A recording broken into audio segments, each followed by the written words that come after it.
kita akan membahas tentang perusak-perusak amal, muhbitatul amal ya. Jadi ini penting ya kita pelajari untuk kehati-hatian kita ya. Ibarat kita ini ya menempuh perjalanan yang sudah sangat jauh ya. Ada yang di atas 40, bahkan mungkin di atas 50 ya. Selama ini kita mungkin sudah banyak ya ibadah sholat, ibadah puasa, sedekah, zakat dan lain-lain. Maka ibarat kita membawa suatu barang bawaan. Nah, kalau misalnya ada yang bocor ya, bisa jadi sampai tujuan kita sudah tidak membawa apa-apa lagi ya. Nah, jadi kita penting di sini ya, mengapa kita harus mempelajari apa saja sih yang merusak amal-amal ini. Karena itu tadi ya, kita khawatir ya. Yang pertama, kalau ya amal kita itu pahalanya terhapus ya. Nah, kemudian bisa jadi nilainya berkurang atau bahkan sia-sia di sisi Allah. Jadi yang perusak ini artinya bisa menghapus amal, itu yang pertama. Kemudian bisa mengurangi nilainya. Yang ketiga, bisa jadi sia-sia amalan kita di sisi Allah. Nah, yang pertama kita pahami dulu ya, sebelum kita ada 7 insya Allah yang akan kita bahas ya, merusak amal ini. Nah, tentunya kita pahami juga bahwa amal ya, amal soleh itu dikatakan amal soleh, amal yang diterima, yang diridai Allah, itu kan syaratnya ada 2 ya, sebagaimana sering kita bahas. Yang pertama, niat ya, niat harus ikhlas karena Allah semata. Allah tidak sudi ya jika diduakan dalam hal niat. Maka kita ketika melakukan apapun jangan pernah ada niat selain mengharap ridha Allah. Adapun kalau di dunia itu mendapatkan manfaat, itu hanya bonus ya, tapi jangan menjadi tujuan. Jangan sampai ketika kita bersedekah misalnya, walaupun ada ya yang mengatakan riwayat hadis ya bahwa sedekah itu akan dilipatkan ya, termasuk juga dalam Al-Qur'an ya, dilipatkan bahkan sampai 700 kali ya. Tetapi jangan itu yang menjadi niat kita di awal. Harus niatnya itu murni mengharap ridha Allah. Jadi ketika melakukan apapun, sedekah, ibadah yang lain ya, menolong orang, jangan pernah berharap agar kita ditolong lagi ya, tetapi kita hanya mengharap Allah ridha, Allah menerima amal kita yang kelak menjadi simpanan pahala kebaikan kita ketika bertemu Allah. Nah, jadi ini yang pertama, niat harus ikhlas. Jangan pernah ada niat lain selain hanya ridha Allah. Yang kedua, amalan itu harus sesuai dengan sunnah yang dituntunkan oleh Rasulullah. Jadi tidak boleh membuat-buat sendiri aturan, harus sesuai seperti sholat ya, sebagaimana Rasulullah sholat, seperti itulah kita mengikuti. Bagaimana Rasulullah puasa, bagaimana Rasulullah bermuamalah, bagaimana Rasulullah berkeluarga, apapun segala kegiatan ketika kita niatkan karena Allah, kemudian mengikuti sunnah Rasulullah, mengikuti cara-cara yang sudah dituntunkan oleh Al-Quran maupun sunnah, maka itulah yang dijamin Allah, amal itu akan Allah terima, menjadi amal soleh, menjadi amal yang diridai Allah. Nah, di sini berdasarkan Quran surah Al-Muluk ayat 2, allazi khalaqal mauta wal hayata liyabluwakum ayyukum ahsanu amala. Nah, kita perhatikan ya bagaimana Allah berfirman, Dia yang menciptakan mati dan hidup untuk menguji kalian. Siapa di antara kalian yang paling baik amalnya? Nah, jadi kehidupan ya, dalam hidup ini berbagai macam ujian, begitu juga kematian ya. Allah ingin melihat siapa yang benar-benar terbaik amalnya. Ya, amal terbaik tadi, amal yang benar-benar ikhlas dan sesuai tuntunan yang sudah dituntunkan Allah maupun berdasarkan Rasulullah yang sudah mempraktekkan, bahkan ya semua amal-amal yang hari ini kita lakukan sudah dipraktekkan dengan sangat detail ya. Nah, kemudian ulama juga mengatakan bahwa yang paling baik amalnya itu tadi adalah yang paling ikhlas. Ya, jadi benar-benar tidak ada niatan lain dan paling benar sesuai sunnah. Jadi sudah ada dalil-dalilnya kan, setiap amalan itu ada dalilnya. Mengapa begini? Misalnya cara Rasulullah makan harus tangan kanan, harus misalnya mendahulukan makanan yang dekat, karena semua ada di dalam hadis ya. Bagaimana cara-cara Rasulullah melakukan amal-amal soleh, maka itulah yang sesuai sunnah yang sudah dituntunkan oleh Rasulullah. Itulah amalan yang terbaik. Nah, sekarang kita membahas ya, tadi ada 7 yang bisa merusak amal, yang bisa menghapus pahala amal, yang bisa mengurangi nilainya maupun bisa menyebabkan amal itu sia-sia di sisi Allah. Yang pertama adalah asyirk ya, syirik. Nah, berdasarkan Quran surah Az-Zumar ayat 65, A'udzubillahi minasyaitonirrajim. Walaqad uhiya ilaika wa ilal ladzina min qablika la in asyrakta la yahbatanna 'amaluk. Jika engkau berbuat syirik, niscaya akan terhapus amalmu. Nah, jadi dosa syirik ini dosa terbesar. Syirik artinya kan menyekutukan Allah ya. Jadi ketika beramal kita karena selain Allah, maka itu tergolong syirik.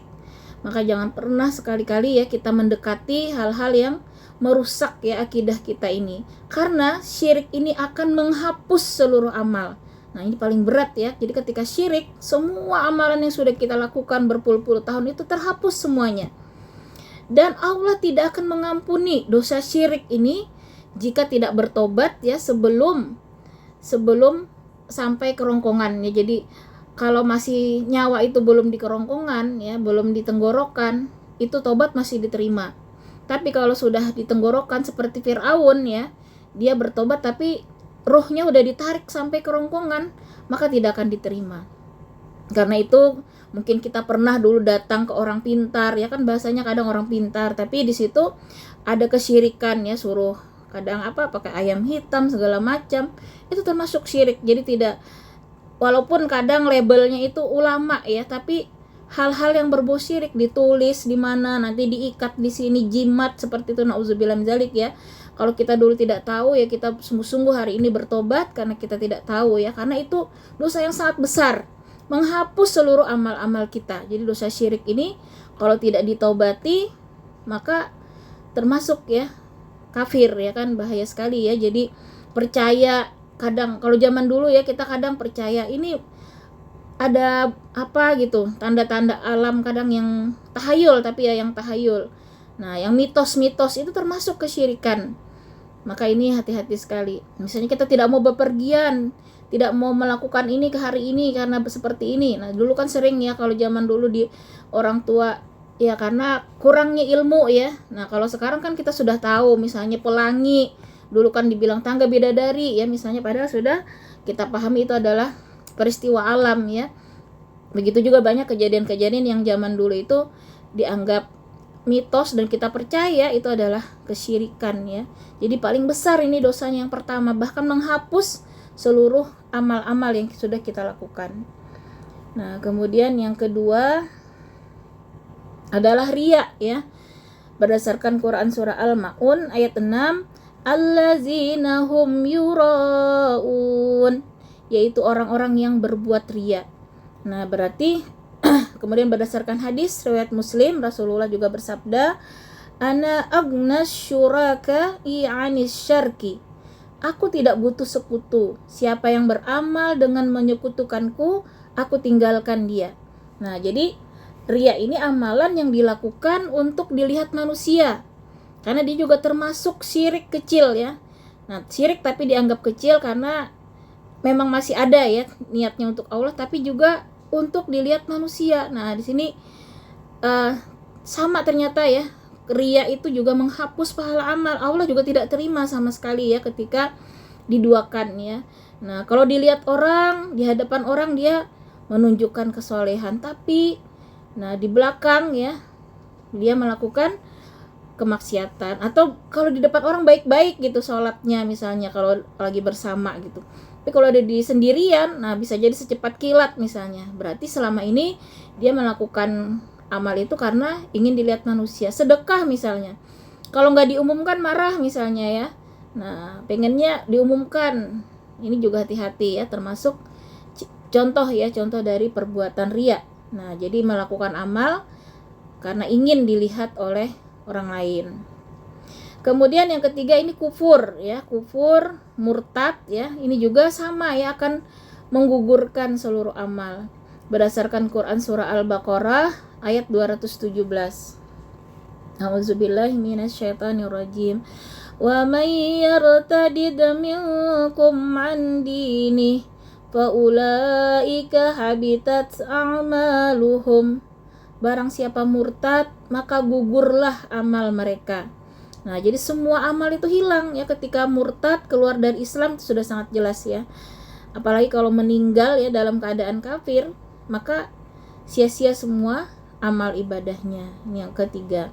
Kemudian yang keempat, menyebut-nyebut ya amalannya, misalnya sedekah dan menyakiti, berdasarkan Quran surah Al-Baqarah 264. La tubatilu sadaqatikum bil manni wal adha. Nah, jadi artinya janganlah kamu merusak, menghilangkan pahala sedekahmu dengan menyebut-nyebutnya, mengungkit-ungkitnya dan menyakiti perasaan penerima. Nah, jadi di sini jangan sampai mengungkit pemberian ya, misalnya lagi marah nih, pada sering misalnya kita bantu. Nah, diungkit-ungkit sehingga yang menerima itu kan merasa sakit hati ya. Nah, maka ini akan menghapus juga pahala sedekah kita. Jadi kalau sudah sedekah itu ibarat kayak kita buang kotoran lah ya.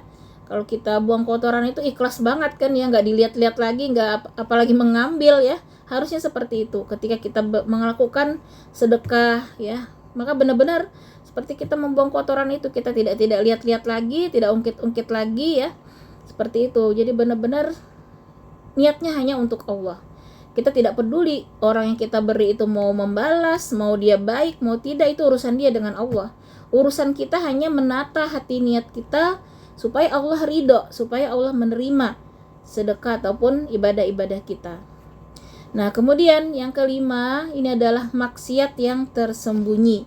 Berdasarkan hadis riwayat Ibnu Majah, Rasulullah bersabda, "Iza khalau bimaharimillahi tahakuha." Nah, jika sendirian mereka melanggar larangan Allah.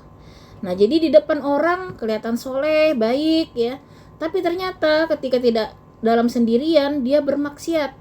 Nah, makanya nauzubillah min zalik ya, semoga Allah lindungi kita dari hal seperti ini ya, karena ketika sendirian itu kan kalau tidak menghadirkan ya, mengagungkan Allah, tidak menghadirkan rasa malu kepada Allah, maka bisa jadi dia merasa aman ya, bermaksiat tidak ada yang lihat. Padahal malaikat ya kiri kanan selalu mencatat dan Allah juga Maha melihat.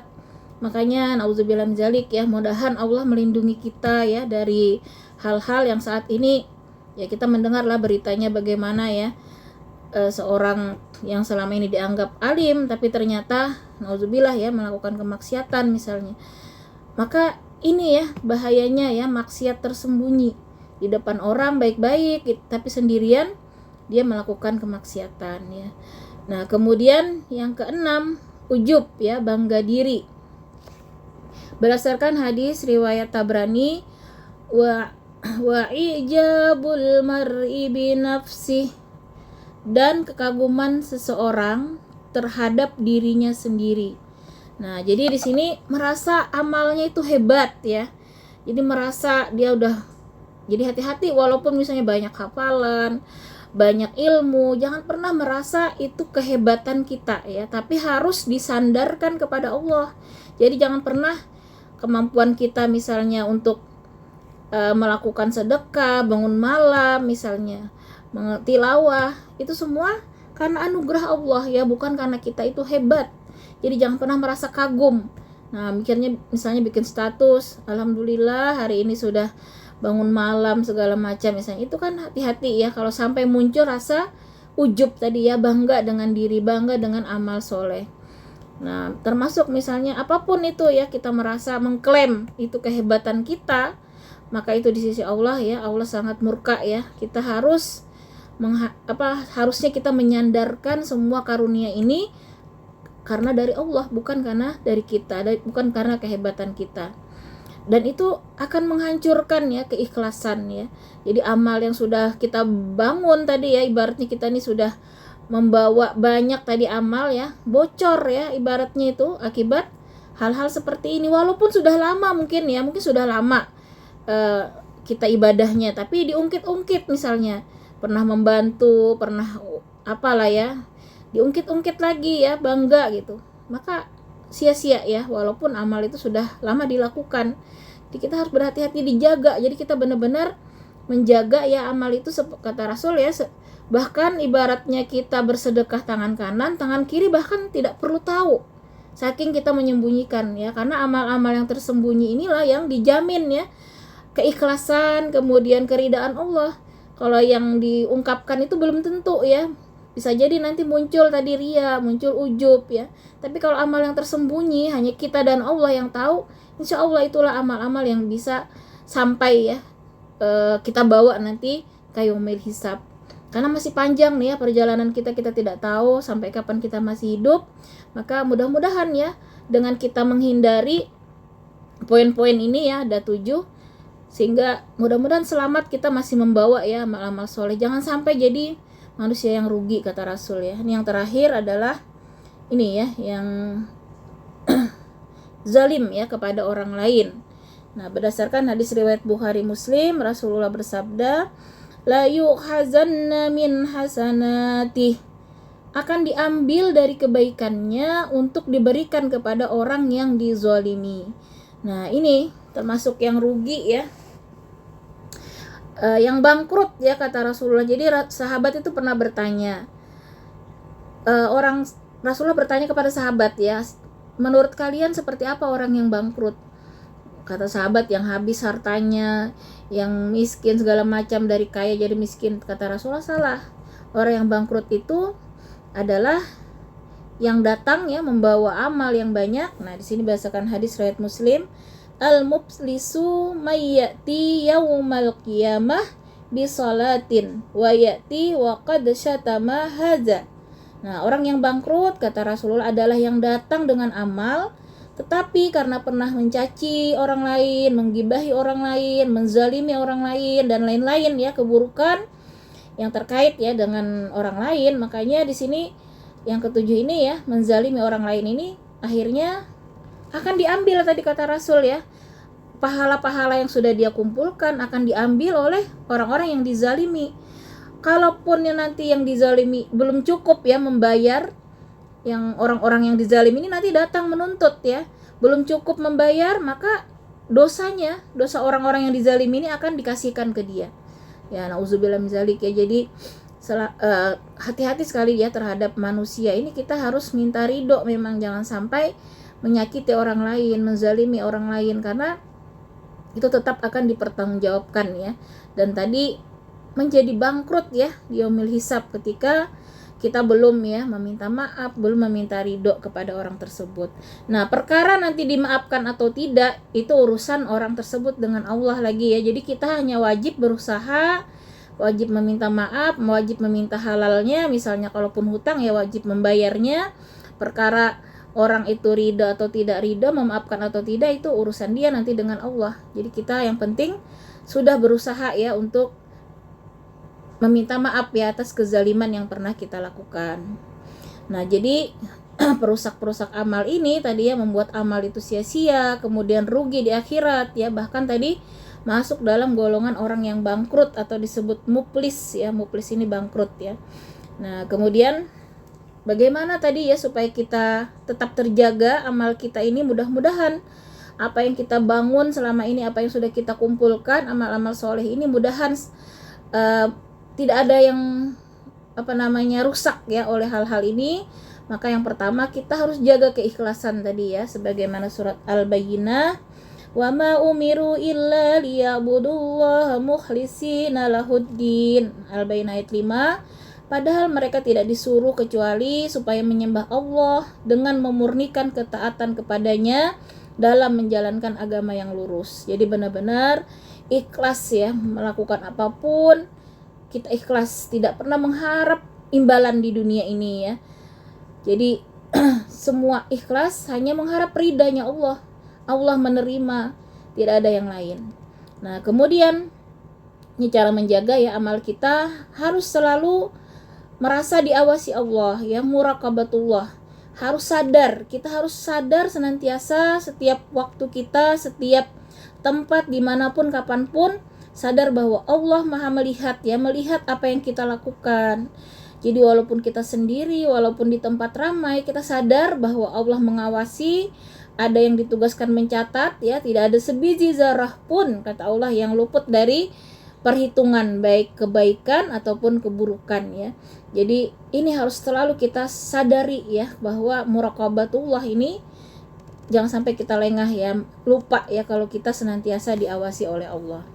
Kemudian yang ketiga tentunya kita menjauhi maksiat ya, walaupun terutama sendirian tadi ya, ketika sendirian tetaplah kita harus menjaga, merasa tadi bahwa Allah Maha melihat, sehingga kita tidak akan bermaksiat walaupun sendirian. Mau di tempat ramai, mau kita sendiri ya, kita tetap tidak ada bedanya, sungguh-sungguh ya berusaha mentaati Allah, menjauhi semua larangan Allah. Kemudian yang keempat, tawadu ya, rendah hati. Jangan pernah ada bangga tadi ya dengan amal kita. Karena bisa jadi ya orang yang mungkin kelihatan tidak banyak amal, tapi hatinya ya misalnya tidak ada kesombongan, kemudian senantiasa memaafkan, berhati lapang ya. Makanya kita ingat ya, pernah Rasulullah ya mengatakan kepada sahabat, sebentar lagi akan datang seorang ahli surga, kalian mintalah doa kepadanya. Nah sahabat sampai mengira pasti Abu Bakar, pasti Umar gitu, atau Ali atau Utsman. Tapi ternyata yang datang itu seseorang yang tidak mereka kenal sama sekali. Nah seperti itu ya, jadi kita jangan pernah menganggap kita ini lebih dari orang lain. Bisa jadi orang yang selama ini kita anggap rendah, bisa jadi dia dekatnya hatinya dengan Allah ya, yang membuat dia tinggi derajatnya. Makanya jangan pernah ada tinggi hati, jadi harus selalu rendah hati. Nah jadi tadi ternyata orang yang ini tadi ya, yang dianggap ahli surga ini, dia ibadahnya biasa saja ternyata ya, karena ada sahabat yang menyelidiki ya, saking penasarannya bagaimana orang ini kesehariannya, ternyata biasa-biasa saja. Nah ternyata dibalik itu dia punya hati yang sangat lapang ya, bagaimana dia selalu memaafkan ya orang yang menzalimi, dan dia selalu mengikhlaskan semua apapun ya. Jadi luar biasa, hatinya sangat lapang, sangat bersih ya dari penyakit-penyakit hati, iri, dengki dan lain-lain. Nah kemudian yang kelima, senantiasa menjaga hubungan baik ya dengan manusia, tidak menzalimi, tidak menyakiti ya, baik dengan perkataan, perbuatan dan lain-lain. Jadi kita benar-benar dengan manusia ini harus berhati-hati. Baik sekarang kan bisa saja dari medsos kadang ya, status misalnya ada menyinggung atau apa, hati-hati. Jadi jangan pernah kita berurusan ya kalau sama manusia, ini berat ya, karena kalau mereka tidak ridho tadi ya, bisa jadi kita bangkrut nanti di akhirat ketika mereka menuntut ya atas kezaliman yang kita lakukan. Nah jadi terakhir ya, kita ingat bahwa amal itu seperti wadah air ya, bisa penuh dengan kebaikan ya, tapi bisa bocor ya dengan dosa-dosa. Jadi kita ini ibaratnya membawa wadah ya yang berisi amal-amal kita ini tadi. Kalau semakin melakukan kita kebaikan, maka bisa penuh nanti wadah kita ya sampai ke yaumil hisab. Tapi bisa jadi bocor di tengah jalan ya, karena dosa-dosa yang tidak kita taubati. Maka tugas kita terus kita mengisi amal-amal soleh, tetap disiplin ya dengan ibadah-ibadah yaumiyah kita. Jangan pernah kita kendor ya. Kalaupun kendor, segera cas lagi iman kita. Kalaupun kadang futur ya, rasa malas muncul, dipompa lagi semangat dengan ilmu, zikir ya dan amal, berkumpul dengan orang-orang soleh, itu akan mencas iman kita ya, agar kita semangat lagi. Nah kemudian menjaga tadi dari perusak-perusaknya, kita jauhi tadi ada 7 hal ya yang merusak amal-amal soleh. Nah kemudian kita juga berdoa ya, nanti saya kirim ya di grup untuk materinya. Doanya di sini, Allahumma inna na'udzubika min an nusyrika bika syai'an na'lamu wa nastaghfiruka lima la na'lamu. Ya Allah, aku berlindung kepadamu dari menyekutukanmu dan menyekutukanmu yang kami ketahui, dan kami memohon ampun atas yang tidak kami ketahui. Nah demikian materi kita pada hari ini. Semoga Allah menjaga kita ya sampai kita bertemu dengan Allah. Semoga senantiasa istiqomah Mudahan kita semua tergolong orang-orang yang husnul khatimah, Allah ridho, Allah ampuni kita, dan kita tergolong ahlu surga. Amin ya rabbal alamin.